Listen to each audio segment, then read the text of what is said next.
името на Отца и Сина и Светия Дух. Амин. Возлюбени во Христа Бога, братя и сестри. Христос се роди. Христина се роди. Христос се роди. Христина се роди. Христос се роди. Христина се роди. И ни ја даде радоста, што на денешен ден ја имаше денеславениот архидиакон на Светата Црква Христова, нејзин апостол и прв маченик Стефан. А неговата радост беше во неизмерна. И сето тоа не ке беше никакво чудо, доколку се случеше со Свети Стефан во нормални околности. Но тој таа радост ја стекна во моментот кога беше убиван, затрупан од камењата на фанатичните евреи, зашто и Свети Стефан по крв беше евреј. Но тој припаѓаше на една друга група на евреи, извонредно образована, која што го следеше научниот и културниот подем на голема Александрија, главниот град на Египет, создаде од великиот војсководач Александар Велики или Македонски.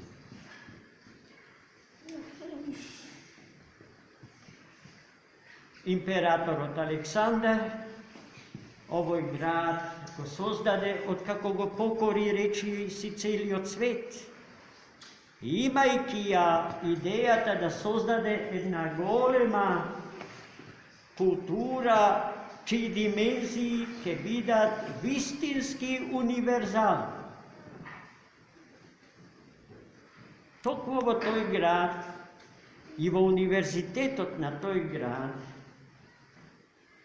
сограден во 330-та година пред Христа, се школувале многу евреи и се стекнале со тоа искуство и знаење.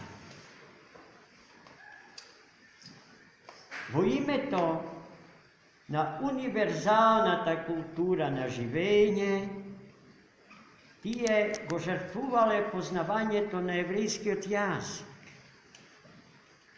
нивниот мајчин јазик, и го учеле грчкиот јазик, кој што бил јазикот на високата интелигенција и јазик со кој што образованите луѓе ширум светов се разбирале онака како што истото тоа денеска го прават со помош на англискиот јазик.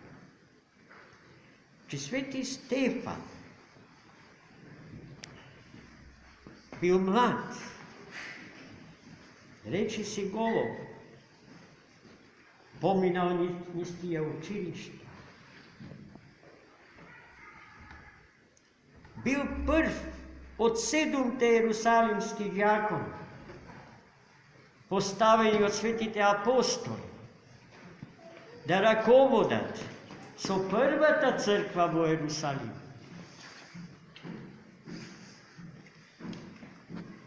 И токму затоа што биле исклучително образовани и силни во верата, и самиот апостол, Свети Стефан, сето знаење за Христа Господа го примил од светите апостоли што го придружуваа Христа до неговото свето вознесение. И бранејќи ја верата на светите апостоли, А та вера е верата на Светата Црква, што и денеска ја исповедаме.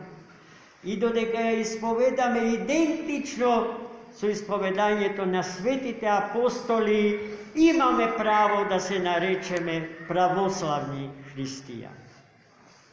Зашто секој кој што отстапува од верата на светите апостоли, нема право да го понесе светото име православ. Бранејќи го православието од фундаменталните евреи, Свети Стефан, надвор од зидините на стариот град Ерусалим, бил зверски убиен. И додека го убива евреите, фрлајќи камења врз него, тој стоел на колена и го молел Бога. За кого? За оние што го убива. За нивно спасение. Својот живот го завршил со познатите зборови, упатени кон Бога. Господ, не земај им го ова за грех. Зашто во безумство го прави. Зашто не знаат што прави. Прости им, Господ.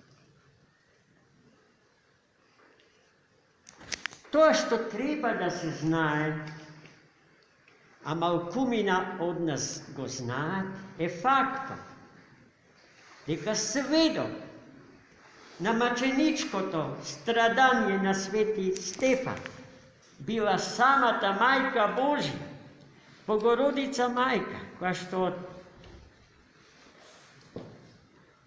голема далечина во присуство на апостолот Јован, кому или во чие раце Христос ја довери својата Богомајка, додека висеше на крстот и умираше за живот на светот и за спасение на сите луѓе. Таа доби син во лицето, во личноста на Свети Јован, а тој пак мајка во личноста на Богомајка. Таа го гледаше свирепото убиство на Свети Стефан.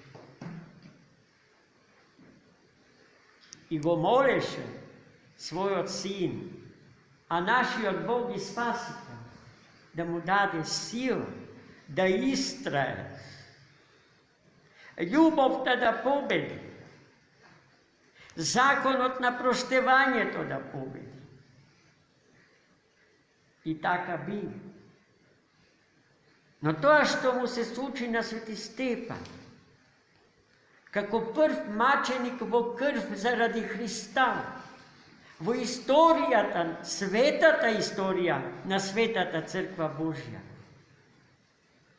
ке се прифати од истата таа света заедница на свети личности, како модус вивенди, како стил на живење и постоење. Маченичкиот етос е нешто што го краси животот на православните христијани и денес. И секој православен христијанин што го отфарла маченичкиот етос како стил на живење во Светата Црква, престанува да биде тоа. Нас треба да не загрижи времето во кое што Светата Црква Божја слегува од крстот. Нераспната црква не е црква. Црква што не страда не е црква. Ниту христијаните се христијани доколку одбиваат да страдаат за Христа Господ. Ние рековме дека тие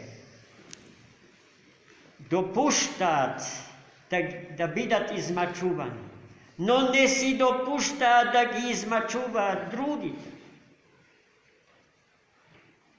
Во таа смисла, зборовите, последните зборови на Свети Стефан, треба да бидат наши зборови на секое место и во секое време.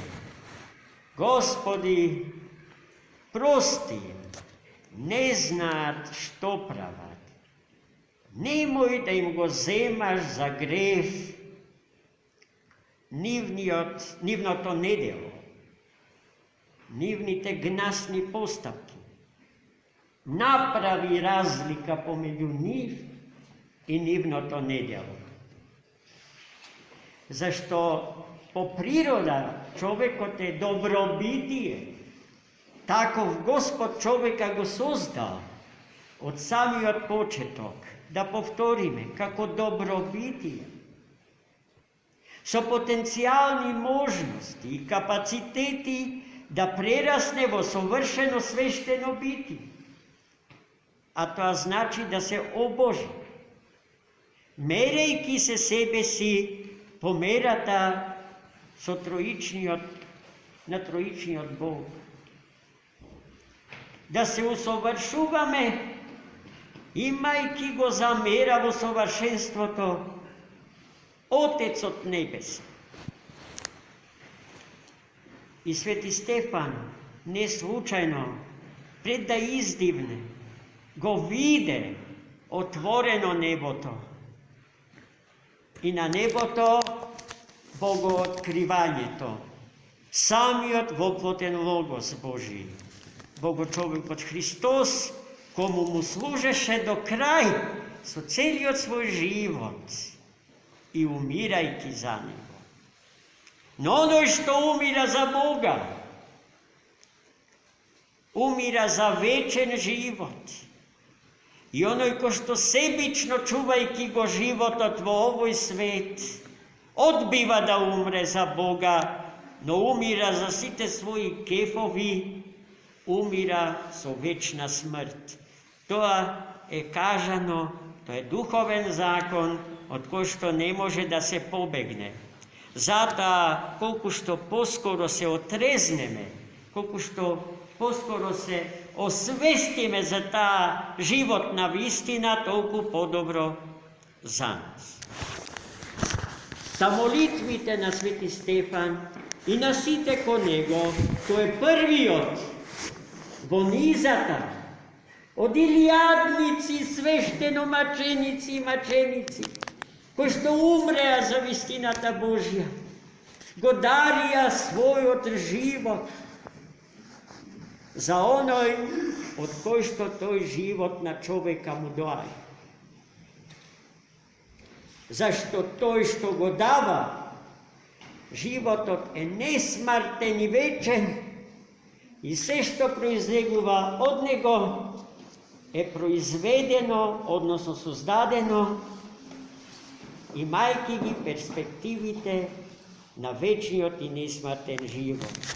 Затоа, историјата на овој свет и историјата на човекот имаат смисла ако за свој крај ја имаат есхатологијата, односно вечното и незаодно време на вечниот и небесен град. Амин.